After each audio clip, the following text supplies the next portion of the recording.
Së pari e kemi konsideru që një nga gabimet historike që do të mbahen mend për herë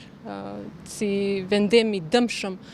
i Kuvendit të Republikës Kosovës është pikërisht formimi i gjykatës speciale. Askush nuk ka qenë kundër drejtësisë, por edhe në atë kohë, që e them edhe sot, është dashur që të punohet në fuqizim të institucioneve të drejtësisë, që çfarëdo pretendimi në të ardhmen për kudo le të merren institucionet tona drejtësisë me ato çështje dhe jo të krijojmë gjykata etnike, sepse me atë sa ne dim edhe përkundër kërkesave të mëdha që ka pasur, nuk ka pasur asnjë rast që gjykata speciale është marrë me krimet që Serbia i ka bërë në Kosovë, përfshirë këtu edhe masakrën e Dubravës, edhe që për vjetorin e kemi pas tash së fundi.